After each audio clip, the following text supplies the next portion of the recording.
सदा शिवम भजाम्यहम्, श्री शिवाय नमस्तुभ्यं। बंधुजनों, भक्तजनों, आप सभी का ब्रह्म मंदिर कन्या चैनल पर बहुत बहुत स्वागत है। सावन मास में शिव महापुराण की महिमा सुनना सभी तरह के पुण्य फल देने वाला है। आपके जीवन में जो भी बाधाएं हैं, जो भी समस्याएं हैं, उन सभी का समाधान इस शिव पुराण महात्म्य कथा सुनने से हो जाएगा। बंधुजनों, भक्तजनों, यदि आप इस कथा महात्म्य को ध्यान पूर्वक एकाग्रचित होकर सुनते हैं या शेयर करके किसी और को भी सुनाते हैं, आपके जीवन में सुख, शांति और समृद्धि होगा। भगवान महाकाल, महाकालेश्वर शिव जी, महादेव आपकी सभी दुखों का, सभी समस्याओं का अंत करेंगे। तो भक्तजनों, बंधुजनों, चलिए शिव महापुराण की कथा शुरू करते हैं। आज हम शिव महापुराण के श्री रुद्र संहिता दूसरे खंड का 39वां अध्याय का श्रवण करेंगे। यदि आपने इससे पहले के अध्याय का श्रवण नहीं किया है तो कृपया डिस्क्रिप्शन में जाएं, लिंक दिया हुआ है। आप सभी अध्यायों का श्रवण अवश्य करें। तो चलिए शिव महापुराण की कथा शुरू करते हैं। बोलिए ओम नमः शिवाय, ओम नमः शिवाय, ओम नमः शिवाय। ब्रह्मा जी बोले, नारद, श्री हरि विष्णु अपने प्रिय भक्त राजा क्षुभ के हितों की रक्षा करने के लिए एक दिन ब्राह्मण का रूप धारण करके दधीची मुनि के आश्रम में पहुंचे। विष्णु जी भगवान शिव की आराधना में मग्न रहने वाले ब्रह्मा ऋषि दधीची से बोले कि हे प्रभु, मैं आपसे एक वर मांगता हूँ। दधीची ऋषि मुनि श्री हरि विष्णु को पहचानते हुए बोले कि मैं सब समझ गया हूँ कि आप कौन हैं और क्या चाहते हैं, इसलिए मैं आपसे क्या कहूँ। हे श्री हरि विष्णु नारायण, क्षुभ का कल्याण करने के लिए आप यह ब्राह्मण का वेश बनाकर आए हैं। आप ब्राह्मण वेश का त्याग कर दें।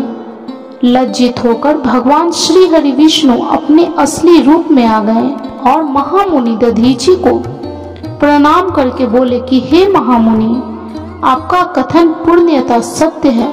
मैं यह भी जानता हूँ कि शिव भक्तों को कभी भी किसी भी प्रकार का कोई भी भय नहीं होता है, परंतु आप सिर्फ मेरे कहने से राजा क्षुभ के सामने यह कह दें कि आप राजा क्षुभ से डरते हैं। श्री हरि विष्णु की यह बात सुनकर दधीची हंसने लगे।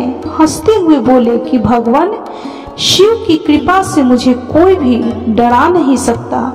जब कोई वाकई मुझे डरा नहीं सकता तो मैं क्यों झूठ बोलकर पाप का भागी बनूं। दधीची मुनि के इन वचनों को सुनकर भगवान श्री हरि विष्णु को बहुत अधिक क्रोध आ गया। उन्होंने मुनि दधीची को समझाने की बहुत कोशिश की। सभी देवताओं ने भी श्री हरि विष्णु का ही साथ दिया।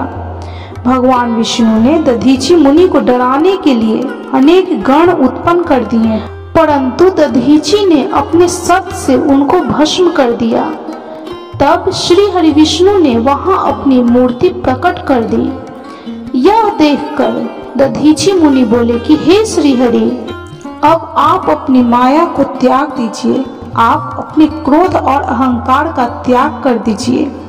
आपको मुझ में ही ब्रह्मा रुद्र सहित संपूर्ण जगत का दर्शन हो जाएगा। मैं आपको दिव्य दृष्टि प्रदान करता हूँ। तब श्री हरि विष्णु को दधीची मुनि ने अपने शरीर में पूरे ब्रह्मांड के दर्शन करा दिए। तब विष्णु जी को और भी बहुत अधिक क्रोध आया। उन्होंने चक्र उठा लिया और महर्षि को मारने के लिए आगे बढ़े, परंतु बहुत प्रयत्न करने पर भी चक्र आगे नहीं चला। यह देखकर दधीची मुनि हंसते हुए बोले कि हे श्री हरि विष्णु, आप भगवान शिव द्वारा प्रदान किए गए इस सुदर्शन चक्र से उनके ही प्रिय भक्त को मारना चाहते हैं, तो भला यह चक्र कैसे चलेगा। शिव जी द्वारा दिए गए अस्त्र से आप उनके भक्तों का विनाश किसी भी तरह नहीं कर सकते, परंतु फिर भी यदि आप मुझे मारना चाहते हैं तो ब्रह्मा अस्त्र आदि का प्रयोग कीजिए। लेकिन दधीची को साधारण मनुष्य समझकर श्री हरि विष्णु जी ने उन पर अनेक अस्त्र चलाए। तब दधीची मुनि ने धरती से मुट्ठी पर कुशा उठा ली और कुछ मंत्रों के उच्चारण के उपरांत उसे देवताओं की ओर उछाल दिया। वे कुशाएं काल अग्नि के रूप में परिवर्तित हो गईं, जिनमें देवताओं द्वारा छोड़े गए सभी अस्त्र शस्त्र जलकर भस्म हो गए। यह देखकर वहां पर उपस्थित अन्य देवता वहां से भाग खड़े हुए, परंतु श्री हरि विष्णु दधीची मुनि से युद्ध करते ही रहे। उन दोनों के बीच भीषण युद्ध हुआ। तब मैं ब्रह्मा राजा क्षुभ को साथ लेकर उस स्थान पर आया जहां उन दोनों के बीच भीषण युद्ध हो रहा था। मैंने भगवान श्री हरि विष्णु से कहा कि आपका यह प्रयास निरर्थक है, क्योंकि आप भगवान शिव के परम भक्त दधीची मुनि को हरा नहीं सकते हैं। यह सुनकर श्री हरि विष्णु जी शांत हो गए। उन्होंने दधीची मुनि को फिर प्रणाम किया।